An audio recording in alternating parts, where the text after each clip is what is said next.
everyone, this is Ava Waits, and I'm here with my guests today.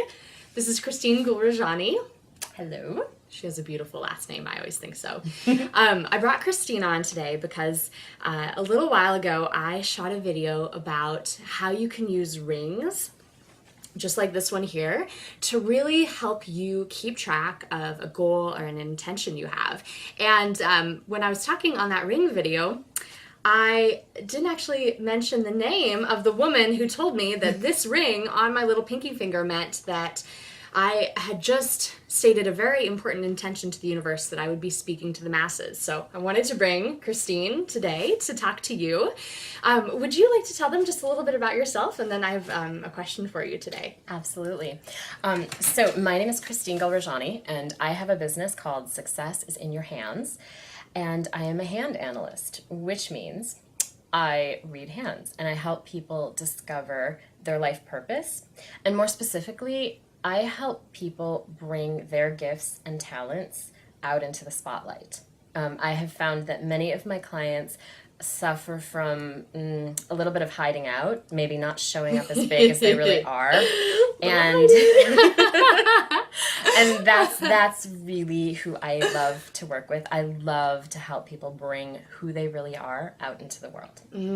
It's beautiful. Yeah, so if you're watching this video and you're hiding out by being on YouTube, scrolling through video after video, we can see you. I have done that before. We can see you. We're really glad you're here too. So the reason I brought Christine on is because, you know, I've been doing so much work and so much support for my clients around feeding the source of their success. So that is making sure that we are internally fed through our food, through our health. Feeding the source is really looking at how we are connected to the big world, our spirituality, just the way that we grow as people, all of the personal development, and using all of that to really fuel our success through our businesses, our success in stating an intention of something we want and having it actually appear for us. And so I brought Christine on because I wanted to ask her, so Christine, how is it that you feed the source of your success? That is such a great question, and I had a lot of fun thinking about it and writing about it. And what it is for me is I have narrowed it down to really 3 areas. Yeah. And the first one, and really for me, this is so central to the work that I do and who I am, but the first one is purpose. It's really important to know your purpose, because if you're going to create any kind of success, first of all, it has to be your definition of success.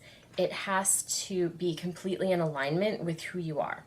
And through the work that I do, the place where your purpose shows up is literally at your fingertips. It's in your fingerprints.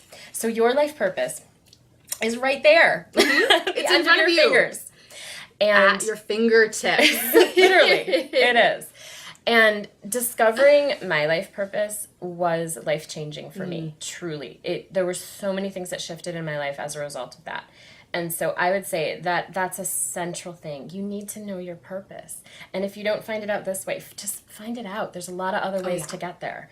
And so knowing your purpose allows you to be able to make decisions that are completely in alignment with who you are. You know how there's like a lot of really fun options out there, and there's a lot of different choices. There's a lot of YouTube videos you could be watching right now. Exactly. But not all of them are in alignment with who you are. Right. And so knowing your purpose gives you a litmus test. You know, literally, it's a filter that you're able to look at an opportunity, to look at a choice and say, is this in alignment with who I am?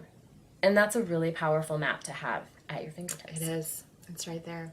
Yeah. And you said you had a second way that you feed the source of your success. I do. The second one, and this is the one that gets a little more challenging for people, quite honestly. Not only do you have a life purpose that shows up in your fingertips, but you also have a life lesson. And your life lesson is your blind spot. It is truly, it's that little gremlin, that place where you get afraid, that hurdle that you keep jumping over again and again, the wall that you bump into. It's the place in your life where you need to grow. And it's imperative that you're willing to do it because it's how you step into your life purpose. Right. And so what I think the most important thing is being willing to move closer to that which you're afraid of, which sounds counterintuitive, and it's not anything that we like to do. But it is the thing that truly moves you forward. And it, myself included, the times where I engage with my life lesson, there is tremendous growth that happens as a result of it. And so you have to be willing to move closer, to literally bring those things that you fear closer and walk through them.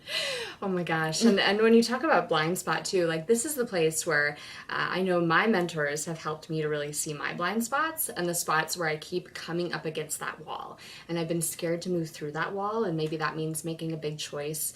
Maybe that means leaving something behind. And then just on the other side of that wall, there's so much potential and so many things that are waiting for me. It's like there are gifts on the other side of that wall, but I have to get a little scared or a little bit uncomfortable first. True. Everything you want is on the other side of that fear. Yeah. There's just, I don't like to sugarcoat things. And it's true. It's Right. You have to be willing to walk through what you fear in order to live your purpose. Right, truly. right. And then do we have a few examples of this? Like just maybe things that people do. I could think of starting a business might be a big fear for a lot of people. Can you think of an example too, just to... Yeah, the thing is, a lot of times how that's going to show up, we all have resistance to evolving, to becoming more. And you can think of your life lesson as it's going to be indicative of the flavor of that resistance, what that resistance might look like, because it's really different for all of us. So there are some people who have a life lesson. Let me give you an example of power issues. It's one I've been seeing a lot. I just had a couple people in this past week. And what tends to happen for people with power as a life lesson is on a very deep level, they don't believe they have power. They literally cannot feel their own authority. Yeah. And so for people that have that life lesson, a lot of times what moves them forward is when they step into their power in their life. Nice. And that may look like having more confidence, deciding to have more confidence. Because confidence... Standing up straight. Confidence is a huge issue for people with the power life lesson. Conflict is also an issue. So either, generally people with that life lesson are they're going to go to two different extremes. They're either going to have a lot of power struggles with people, get into a lot of conflict. Yeah, that makes sense. Or they're going to do the exact opposite and they're going to give away their power. I always ask people with that life lesson, if you were looking at your life as an autobiographical novel, who's writing the story? Are you actually the author of your own story? Because often with this life lesson, people will give writing credit to the other people in their life. They'll go along with, maybe your partner's more confident in who they are, so you kind of go along with their story. There's lots of different ways that we give up our power. I could probably spend all day listing the possibilities. Right. We'll keep this YouTube video to a certain length.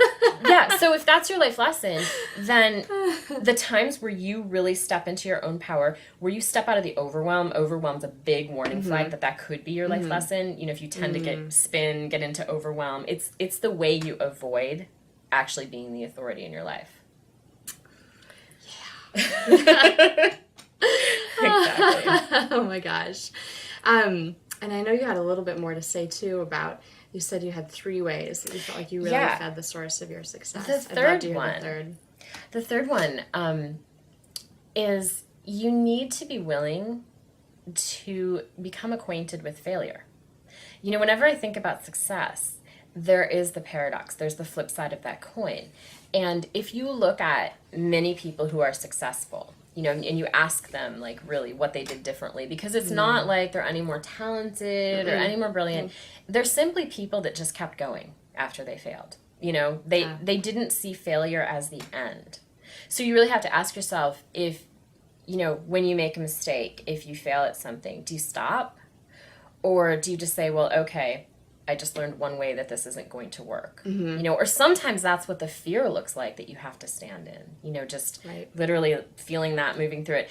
But there's a lot of places where we get blocked around success. And I think the biggest one is not being willing to fail. So kind of look at that. Like, do you have the message, or do you have the belief that it's not okay to make mistakes? Are you trying to be so perfect so that you don't fail? Any of that is how how you can block yourself from success. You kind of have to be willing to make a fool out of yourself, to fail miserably. Right. And the more willing you are to fail, the more possibility of success there actually is. Yeah, I can think straight to a time where I was really in a place of fear and just scared and had felt like a failure, especially in my business. And from that, I ended up finding this new way of looking at my life, like the whole 30 days of wonderful process that I lead people through now. Like that came right after this place of where I felt like a failure. Like there's this little gem inside that place where we think that we are failing, but we're not really. Yeah, I will say from my own experience, some of the biggest growth in my business has happened right after a huge failure, a huge issue, a huge life lesson experience. Yeah. Truly. And if you're just willing to embrace that rather than trying to make it go away, sometimes that is all it takes to get to the other side. Right. Oh my gosh. Well, how can they find out about more of what you do? I know you have a website online and I do. My website is ChristineGulrajani.com. And I'm going to spell that. For you. It's ChristineGulrajani.com. Beautiful. Beautiful. Yeah. And I've had my hands read from Christine and it just showed me just such amazing things and where I stopped myself and the potential that we have in this world. Like it's seriously all at our fingertips. Oh my gosh. Well, thank you so much for being here. It's just really fun for having me. It's fun to have you in my life. And definitely please check out Christine, see what she does. And and we'll be back soon. Thanks again. Have a lovely day, everyone. Thank you.